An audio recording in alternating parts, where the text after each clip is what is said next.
جی اصل میں یہ جو پرابلم ہوتی ہے کہ انسان زندگی میں مصروف ہو جاتا ہے اور بہت ساری چیزوں کو ٹائم نہیں دے پاتا. اس کی بیسیکلی جو وجہ ہوتی ہے کہ انسان کسی چیز کو امپورٹنس اور اہمیت نہیں دیتا. سبحان اللہ. اگر ایک خاتون کے ذہن میں کسی کام کی اہمیت ہے، چاہے وہ اس کا پرسنل کسی سے ملنا ہے، کوئی کتاب پڑھنا ہے، فون پہ والدہ سے باتیں کرنی ہیں، اپنے جو ہے وہ ہمشیرہ سے باتیں کرنی ہیں، اگر کسی چیز کی اہمیت ہے، اگر اس کی نگاہ میں اہمیت ہے تو گھر کے کام جتنے بھی ہو جائیں وہ اس کے لیے وقت نکال لے گی. سبحان اللہ. تو اگر ایک خاتون سمجھتی ہے کہ مجھے ٹائم نہیں مل رہا تو وہ اپنے ذہن میں دیکھے کہ دین کی کتنی اہمیت اس کے ذہن میں ہے. اگر اس کے ذہن میں دین کی اہمیت پیدا ہو گئی اور مولا کا فرمان اس کے ذہن میں آ گیا کہ دین سیکھنا فقط واجب نہیں ہے بلکہ اوجب ہے، کہ جس کی بہت زیادہ اہمیت ہے کہ جسے ہرگز سیکھنا ہے. اور یہاں پہ اسی سوال کے جواب میں میرے پاس ایک فرمان ہے پیغمبر اسلام صلی اللہ علیہ وآلہ وسلم کا، کہ پیغمبر اسلام فرماتے ہیں، یہ امام صادق علیہ السلام نے نقل فرمایا ہے رسول خدا صلی اللہ علیہ وآلہ وسلم سے، اور یونس جو ہیں اس کے راوی ہیں. صادق آل محمد فرماتے ہیں کہ پیغمبر اسلام صلی اللہ علیہ وآلہ وسلم نے فرمایا کہ اُفٍ لِكُلِّ مسلم، کہ ہر مسلمان کے لیے اف ہے. کون سا مسلمان؟ کہ لا یفرغ نفسہ فی کل جمعۃ، کہ جو اپنے آپ کو ہر جمعہ فری نہیں کرتا، فارغ نہیں کرتا. کس کام کے لیے؟ لامر دین ہی، دین کے کام کے لیے. یعنی جو اپنے آپ کو دین کے لیے فارغ نہیں کرتا روز جمعہ کے دن، ہر روز جمعہ کے دن، فیتعاہدہ، پس وہ اسی جمعہ کو معین کرے، ویسأل عن دینہ، اور جمعہ کے روز کیا کرے؟ اپنے دین کے لیے سوال کرے.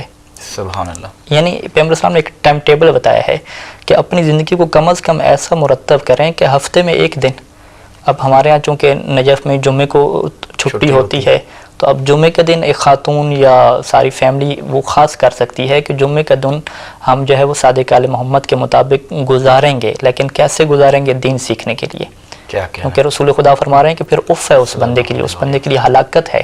یعنی جس کو پیغمبر اسلام اور وہ زبان کے جو وحی کے بغیر کلام نہیں کرتی، وہ جس مسلمان کو اف کہہ دے تو اس سے بڑی اس کے لیے ہلاکت کیا ہوگی.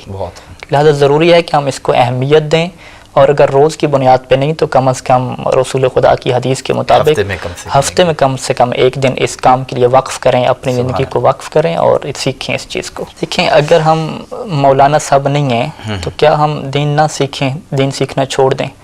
اگر دین سیکھنا چھوڑ دیں تو ہم پھر اپنی زندگی کس قانون کے مطابق گزار رہے ہیں؟ سبحان اللہ. کیا ہم قرآن مجید کی وہ آیت بھول گئے ہیں کہ جو اپنی زندگی اسلام کے قانون سے ہٹ کر گزارے گا وہ آخرت میں نقصان اٹھانے والوں میں سے ہے؟ تو کیا یعنی علماء اور مولانا حضرات کے علاوہ باقی لوگوں نے جو ہے وہ نقصان نہیں اٹھانا اگر وہ دین نہیں سیکھیں گے؟ تو ہر ایک کے لیے ضروری ہے کہ جو بھی اس کو مسئلہ دنیا میں پیش آتا ہے، جو بھی وہ زندگی میں کام کر رہا ہے، اس کے بارے میں دین کا نظریہ اور دین کا قانون سیکھے. سبحان اللہ. اب جب ہم سب مولانا حضرات نہیں ہیں، مولوی نہیں ہیں، علماء نہیں ہیں، تو یقیناً ہم اہل بیت کے چاہنے والے تو ہیں. ہم چاہیں گے کہ ہم اپنے آپ کو کم از کم اصحاب محمد و آل محمد میں تو شمار کریں کہ جو ان کے چاہنے والے ہیں. اب دیکھیے، میں آپ کے سامنے ایک روایت رکھتا ہوں، اور یہ روایت ہے امام صادق علیہ السلام سے. روایت جو ہے وہ ایک شخص ہے جس کا نام ہے بشیر داہان. اس کو جو ہے وہ امام صادق علیہ السلام نے فرمایا کہ لا خیر فی من لا یتفقہ من اصحابنا. سبحان اللہ. کہ یہ جو ہمارے اصحاب ہیں، ہمارے چاہنے والے ہیں، ان میں سے جو بندہ دین نہیں سیکھتا، لا خیرہ، اس میں کسی قسم کی کوئی اچھائی نہیں ہے. سبحان اللہ. اور یہاں پہ اگر میں عربی کا ایک نقطہ عرض کر دوں کہ لا نفی کے لیے آتا ہے، اور جب یہ نفی نکرہ کے اوپر داخل ہو جائے تو ہر قسم کی نفی ہو جاتی ہے. یعنی صادق آل محمد کی نگاہ میں جو ان کے اصحاب ہیں، جو ان کے پاس رہتے ہیں، ان کے چاہنے والے ہیں، صادق آل محمد فرماتے ہیں کہ جو ہمارے اصحاب میں سے اگر دین نہیں سیکھتا تو لا خیرہ، تو اس کے اندر کسی قسم کی کوئی خصوصیت نہیں ہے. یہ کہا جا سکے کہ وہ اچھا انسان ہے، نہیں، ہم کہیں گے کہ وہ اچھا انسان نہیں ہے، اس میں کسی قسم کو کوئی اچھی بات نہیں ہے.